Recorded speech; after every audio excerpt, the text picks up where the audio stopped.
opportunistically. And if they were to evolve a dependency on mushrooms or a particular kind, since we only pick, a dozen kinds or so commonly, they would not be able to leave many offspring because a year would come when there weren't mushrooms around and they'd be gone. They'd starve to death. So the whole idea that the animals need them, they eat them definitely, and they're out there all the time, unlike us. So I don't really worry about that one either. Boy, I'm squeezing this thing for some reason. It's getting hard to read. Yeah, worked up. Well, I'm just so tired of it. I'm not outraged that one person thinks that, but it's just over and over again. It's like, and people who should know better. Really. They love them, yeah, absolutely. They love them. And I'll often find one crossing the driveway, and I'll pick it up and take it to them. They have special so-called fungus detectors on their eye stalks there. They lead them onwards.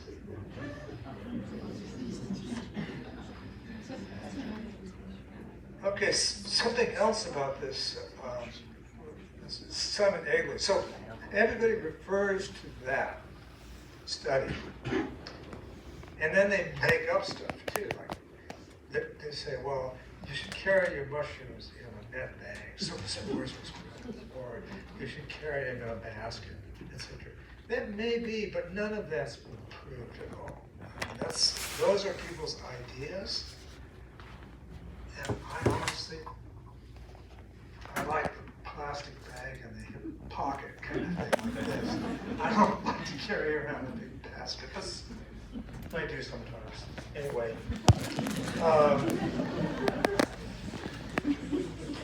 People are very concerned about being morally correct about mushroom gathering. And that's a big difference between here, where even with the increased popularity, there's not that many mushroom gatherers, as opposed to somebody or mushroom hunters in Yunnan, China, or in Zimbabwe, or in Poland, Mexico. They're just gathering the mushrooms. And there's still lots of mushrooms there.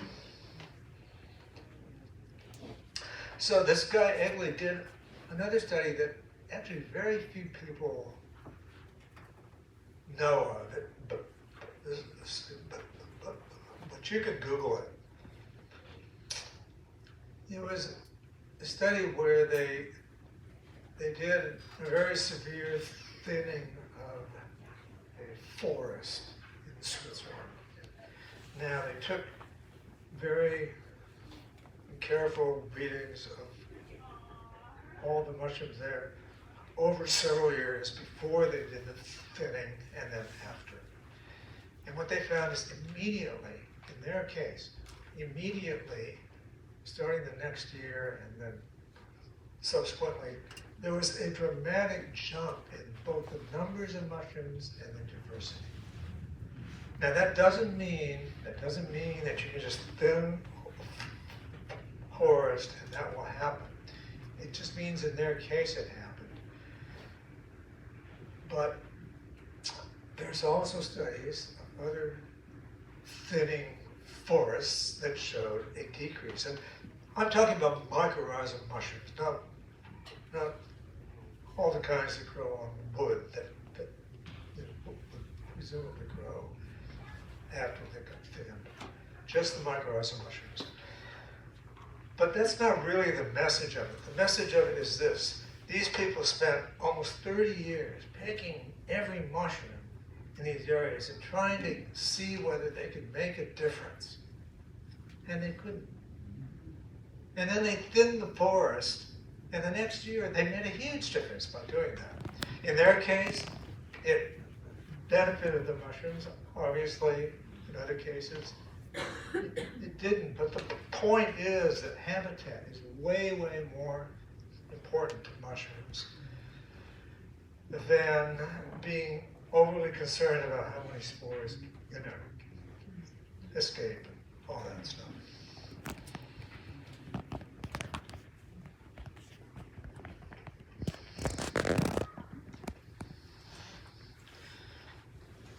So, in teaching here, and this is a reason I stopped too, I started getting these people that read this book called Grading Sweetgrass, where it's got the rules to ethical foraging, and they take no more than 10% of blah, blah, blah, etc.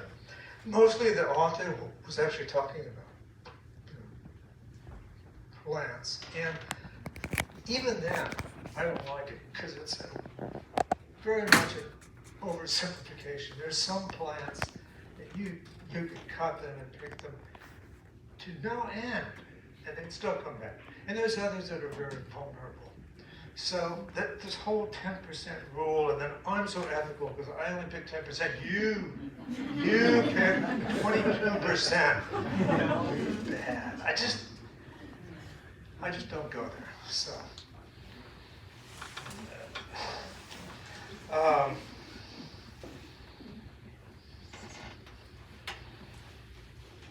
Okay, next page. Okay. Myths around scarcity, popularity. So now I'm going to ask this to see just 4 pictures about stuff I've covered here.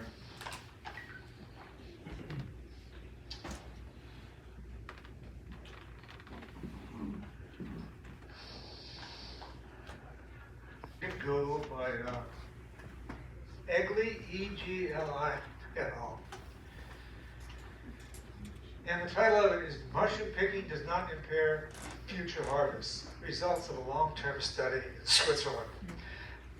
One thing about the study, it was like incredibly meticulous. I mean, just think of it, for 27 years, you and your team are out there gathering mushrooms every mushroom, and then charting, weighing, counting, all that stuff. Anyway, but for me, the most interesting statement, because none of what they found surprised me, but the thing that was, to me, remarkable is the last paragraph of the study, in which they say, although we found to our surprise that mushroom picking does not impair future harvests, we recommend prohibiting it. Because by doing that, we're teaching people that nature is fragile and therefore needs to be protected. So this is an issue I have with some scientists. So many don't go that way, but some scientists who take it upon themselves to go way beyond their data, and they're echoing this idea, which is very much a control people. It comes from a place of controlling people, and you do that by teaching them something that, instead of teaching them to differentiate between like trees, mushrooms, etc., you're teaching them that nature is fragile, therefore we shouldn't gather anything. Another thing that I forgot to mention about that study, that they were only looking at mushrooms growing on the ground, actually mostly growing in moss. There is a difference in mushrooms growing on trees. Sometimes there's mushrooms called conchs that, instead of making a new mushroom every year, they just keep adding layers to the existing mushroom. They can get quite huge that way.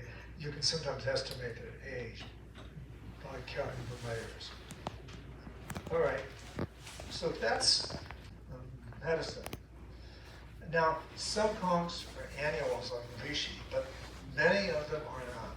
And when you're picking the conch, you're not just removing a mushroom that represents several days of growth, like a human leaf, or several weeks of growth, like a chanterelle.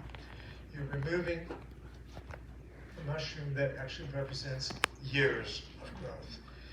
And I think that's a little bit different.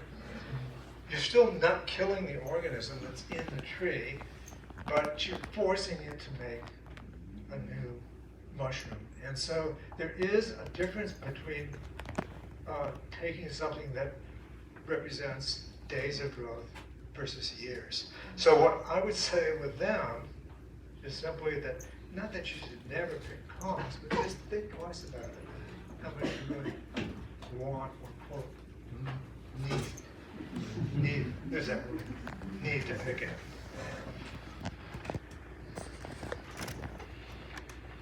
Oh. Okay, next one here. Okay, that's the second study that they did, okay? It's called, Is Forest Mushroom Productivity Driven by Tree Growth? So that was the results of a thinning experiment. Again, you can Google it, just Berkeley. Okay, next.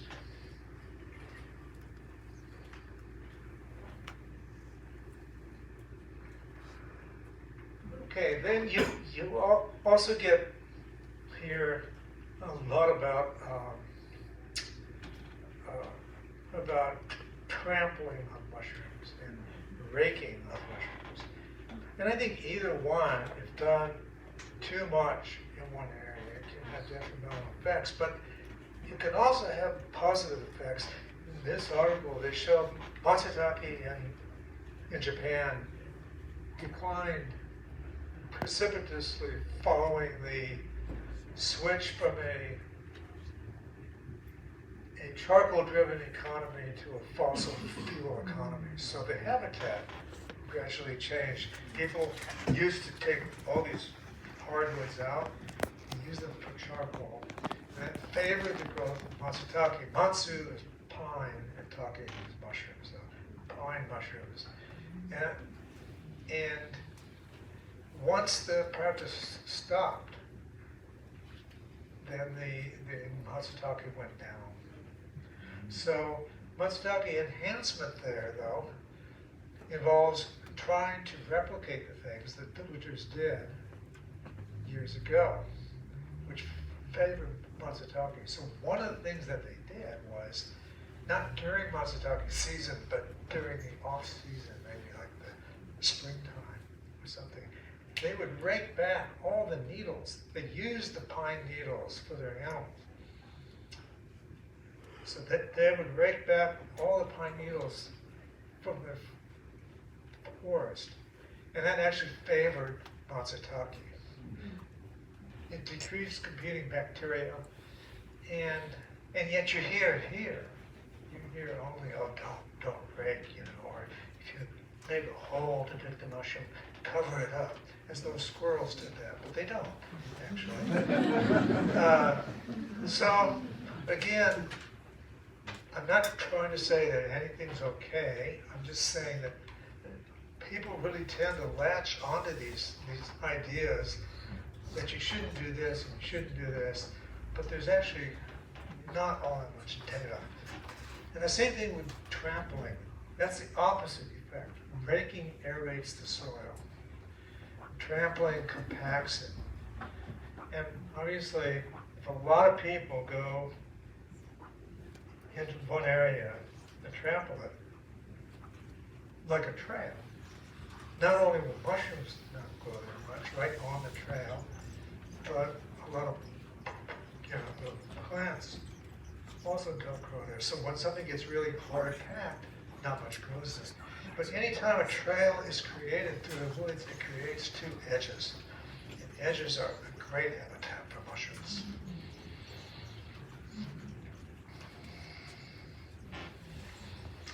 Now, next. Okay, this just touches on a couple countries here. Czech Republic, Poland, California. So in Poland, they did a survey where almost 50% of people said that mushroom hunting was a favorite pastime, a favorite activity. 50%, almost. So, what do you think the percentage is here? It's really low. Even with all the people, it seems like a lot of people out there, if you go to one of the two legal areas nearby to gather, because a lot of people go there, but it's actually not that many. Okay, a different question was asked in the Czech Republic. They asked, have you been mushroom hunting this year? One survey, 70%. Another survey, 90%. It's not the same question, but they're still mushroom hunters. That's why I put plus there, because it was a different question, but there's undoubtedly more than 50, way more than actually have been mushroom hunting that year. Okay, the populations of Poland and California are very similar. California is a little bigger, but there's, of course, a lot of desert too. The Czech Republic's a lot smaller and has a lot of people. So, when people complain, as they do, about the woods being too crowded with mushroom hunters and the woods getting, getting trashed and everything, largely that's a function of people naturally want to be legal, and they have very few choices of where they can go.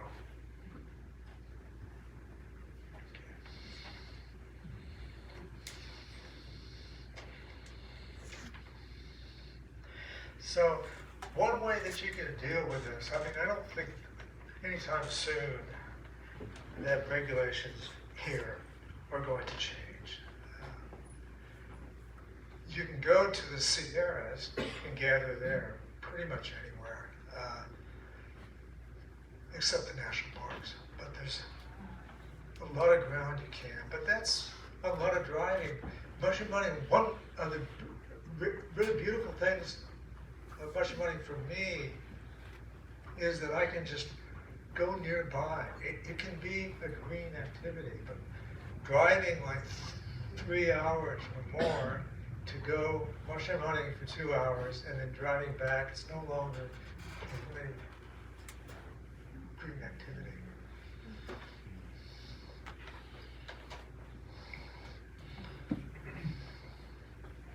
So one way that you can deal with that is simply to not confine yourself to the 5 or 6 mushrooms that everybody picks. Learn some more mushrooms. There's an incredible array of really good edible mushrooms. And you can do that just by studying up, and I actually used to offer a class called Beyond Porcini. And there's a lot of good mushrooms that most people don't pick. And so you can go to areas that have a lot of people mushrooming there and still gather those.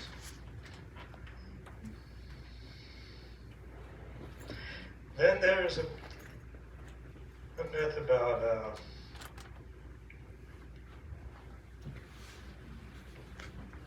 let's see, about 3 or 4 years ago, and now it's not so much, but there's a myth that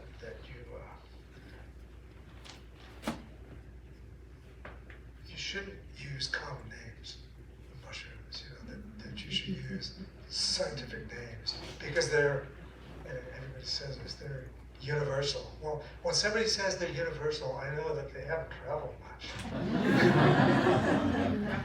Oh my God. I went to Yunnan, China,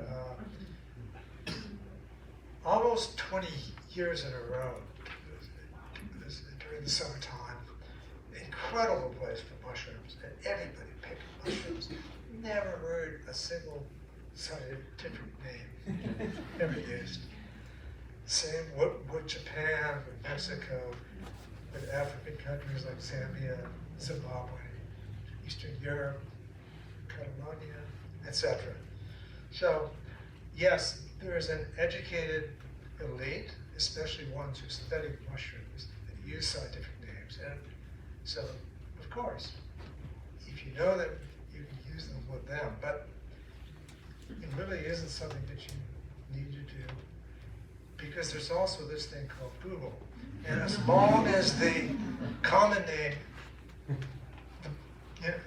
the big complaint as well, there's one common name applied to several mushrooms, several different mushrooms, and many different common names applied to the same mushroom. Well, that's true, and it's actually true for scientific names also. But anyway, never mind that.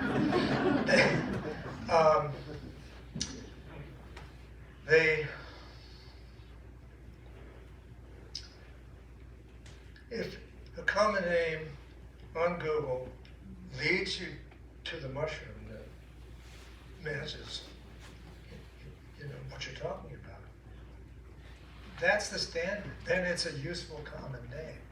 It doesn't matter that there's other common names that also go there. It's like the English language has many, many words for idiot. Many of them, for some reason, start with D. Like dunderhead, dimwit, doofus, etc. I think that's incredible. Why should we only have one word to describe idiot? How boring a world would that be? So I find it really interesting that one mushroom can have different names in different regions. And so long as it's on Google, you can get to the mushroom that you're talking about. And you may discover that it has one scientific name, or that the name has changed about 7 times in 7 years. I mean, that happens also. Okay, now I'm going to talk about the last thing here, would be myths around cooking mushrooms. Okay, I want to read a couple things here. That's kind of entertaining. So,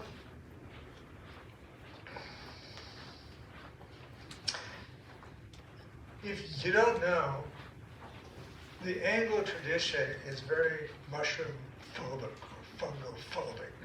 Okay, and as opposed to traditions like from Eastern Europe, from Italy, from Japan, China, etc. So, just to give you a sense of how deep and how bizarre this goes, here's a couple of passages. The first one from Sir Arthur Conan Doyle, Sherlock Holmes author. He's describing a landscape. And you have to understand, for this to be successful, his readers, most of them, have to share the same revulsion for mushrooms that he has. Okay, so he says, a sickly autumn shone upon the land. Wet and rotten leaves reeked and festered under the foul haze. The fields were spotted with monstrous fungi of a size and color never matched before. Scarlet and mauve and liver and black. It was as though the sick earth had burst into foul pustules. God. I mean, this is serious. Can you imagine a Russian going into the woods and seeing all the mushrooms and thinking that the earth has burst into foul pustules? They'd be cutting right and left. Okay, and then D.H. Lawrence, he says, how beastly the bourgeois is, especially the male of the species. Nicely groomed, like a mushroom, standing there so sleek and erect and eyeable, and like a fungus, living on the remains of bygone life, sucking his life out of the dead leaves of greater life than his own, And even so, he's stale. He's been there too long. Touch him and you'll find he's all gone inside, just like an old mushroom, all wormy inside and hollow under a smooth skin and an upright appearance, full of seething, wormy, hollow feelings. Rather nasty. How beastly the bourgeois is. Standing in their thousands, these appearances in damp England. What a pity they can't all be kicked over like sickening toadstools and left to smelt back swiftly into the soil of England. Wow. So that's kind of what we inherited from England and all the English-speaking colonized countries, etc.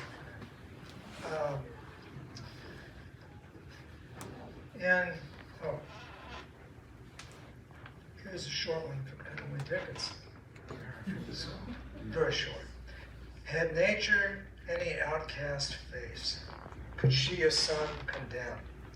Had nature an Iscaria? That mushroom, it is him. And you can contrast that with, say, a famous Japanese haiku. Very short. It goes, I forgot falling off the horse for the happiness of finding mushrooms.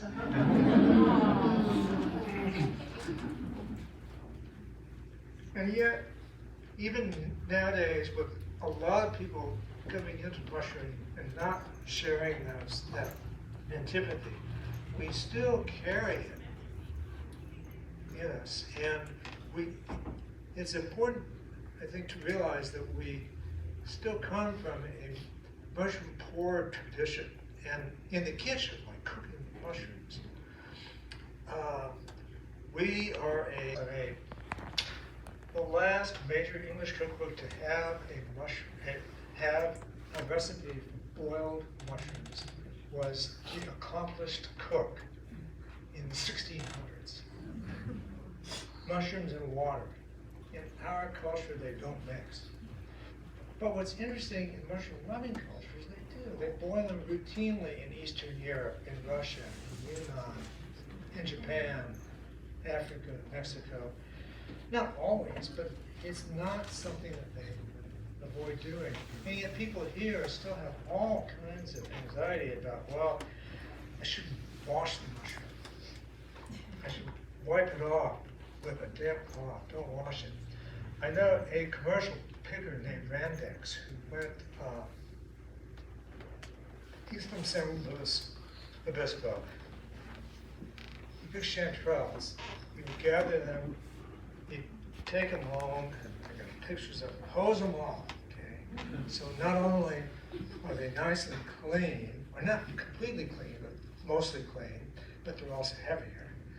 And then he would drive them down to Los Angeles. In those days, a really famous restaurant there was Spagos in Hollywood. He would, as mushroom sellers do, he'd go in the back door into the kitchen, and one day he walked in with the chanterelles, and the head chef was there. And he said, wow, chanterelles, lovely, lovely. He gave him the cash and then turned to his kitchen staff and said, now, the chanterelles have a very delicate flavor, so I don't want you to wash them at all. This is after they've been in the rain for 2 or 3 weeks or more, and after Brandex has hosed them off, and they're so delicate. So don't be afraid of water. And in fact, in my little book, I talk about a dry saute. Dry saute, you put the mushrooms in with chanterelles and let them generate their own water, no oil. You can cover the pan and uncover it. After the water boils away, then you add some fat. But since then, my number one way to cook mushrooms is the opposite. It's a wet saute. I call it that. Anyway. What saute is where you put the mushrooms in the skillet and you add some water. One big advantage of this is I think a lot of mushroom poisoning is coming from mushrooms not being cooked enough. So by doing that, it's helping to evenly cook them all the way through. And then once the kind of broth develops, and you should taste the broth too. So taste it to see, because I learned a lot from doing that. I just harvested a whole bunch of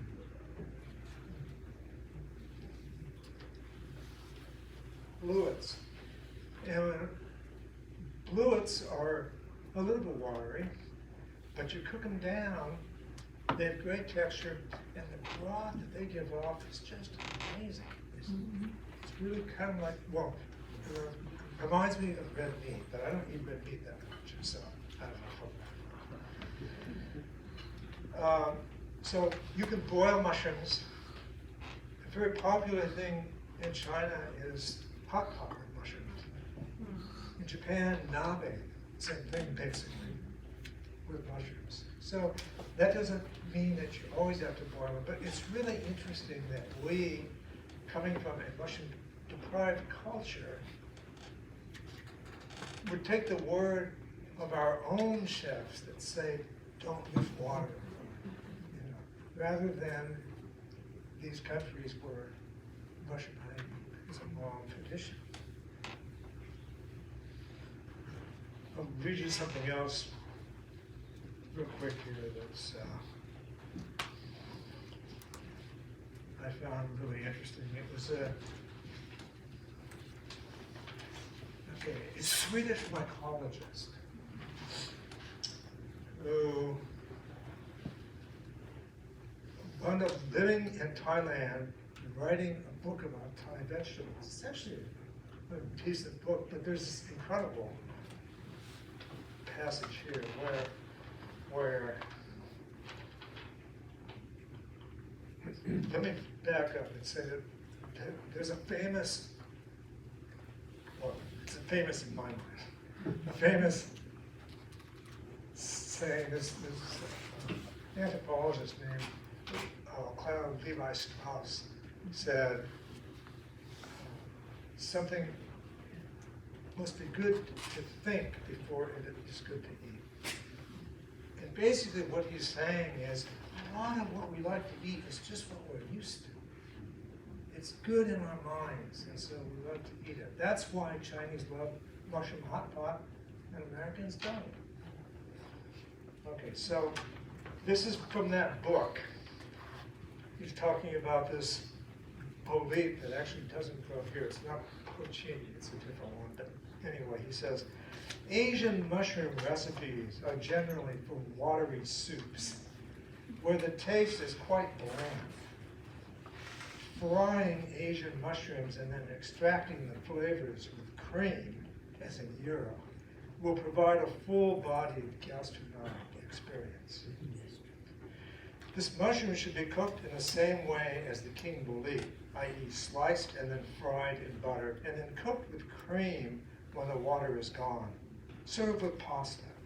If you cook it in the Asian way, boiling it in a soup, you will find that eating it is like listening to Mozart with cotton in your ears. Wow. So, a totally gratuitous insult, but this is somebody who's really intelligent. He's, PhD, mycologist, all that, but he can't see beyond his own culture. In Sweden, yeah, the mushrooms are cooked in cream.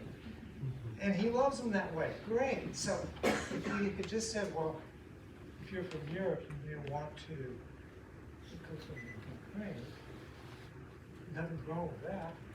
But instead, he makes this, what he thinks is this objective statement that, well, they're going to be totally bland if you have them in soups.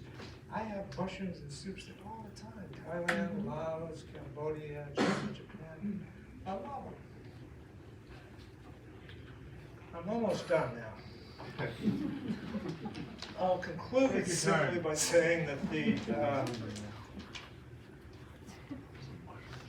the last myth is probably the biggest myth of all. And here, you can show this, I think, 3 more pictures here. Let's see what the last myth is. Oh, this was just from Yunnan, China. You shove that, yeah. There was a sign there. Can you imagine a forest here that welcomes people with a sign like this that lists all the mushrooms you can find there? Come on in, and they're proud of it. Okay. So, a typical fungus mushroom t-shirt. Next.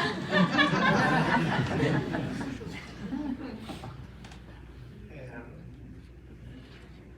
mushroom for poster. So what I notice about here, we tend to fetishize mushrooms.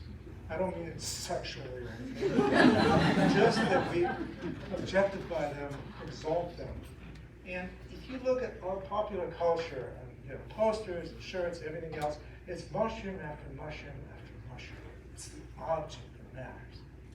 And I think that's the biggest myth of all. Because, excellent. This is a poster from Japan, very modest art. But this poster here shows a whole different thing. It's an emphasis on relationships. Relationships that people have with each other, with the mushrooms, with the trees, etc. Next. And I'm going to conclude by reading something about this here. So these are turkey tails. Now, you can hear all about the medicinal properties of turkey tails. I try not to get into discussions about medicinal mushrooms because there's so much hype involved, including with turkey tails, which Paul Stamets in his lectures tells you the story of how turkey tails saved his mother from cancer. He also mentions, but not very, he's careful to mention it, but just sort of in passing, that his mother had also treated with Taxol, which is an anti-cancer chemo, but naturally occurring in yew trees. And also Herceptin, which is it's not chemo, it's a targeted therapy toward a particular cancer called positive that his mother had. And it has a very high success rate. Okay, so she took those, and then also turkey tails that Paul supplied. And Paul credits her recovery to the turkey tails. That's fine. I mean, he believes it, right? Mushrooms will save the world, right? So that's fine. But lost in it is all the people who just, since he's emphasizing the turkey tails, that's what they take away. That turkey tails saved his mom. It's not really clear what actually did. It could have been the Herceptin, the Taxol, the turkey tails, the belief in turkey tails. All those things could have been really crucial. But only one of them comes out of it. It's objected by this turkey tails. So I'm going to conclude by reading you something short that I wrote on this theme. Oh, I have it here.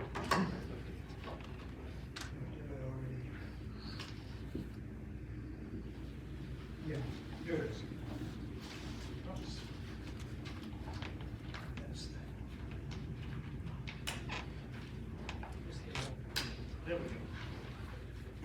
So, this is called a double infusion.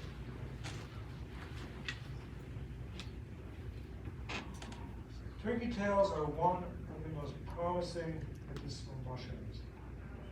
They haven't been shown to be anti-cancer, as some people claim, but they do contain compounds like PSK that appear to be helpful to cancer patients' immune systems in dealing with the adverse effects of chemotherapy or radiation.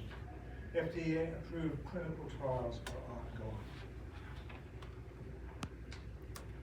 However, as I said this, they tend to avoid discussions of them because there's so much hype involved. There is a tendency to fetishize certain mushrooms and hail them as magic bullets. But I think the most powerful therapeutic value of wild mushrooms doesn't come in a bottle or bag. It lies in the search for them.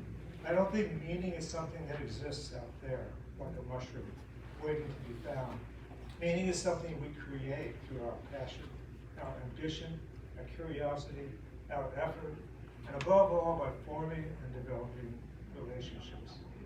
The search for mushrooms has enabled me to form many deep and abiding and dynamic relationships with nature, with people, with places, with bodies of knowledge, with histories, with things.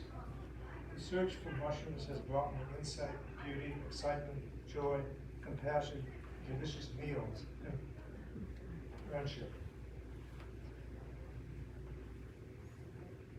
As our civilization moves farther away from our ancient lifestyles, there's a growing body of research suggesting that contact with the natural world, be it in wilderness, garden, vacant lot, or city park, is beneficial to our health, boosting endorphin and dopamine levels and reducing stress. I don't have immune system issues that I know of, so I don't use turkey tails for that purpose.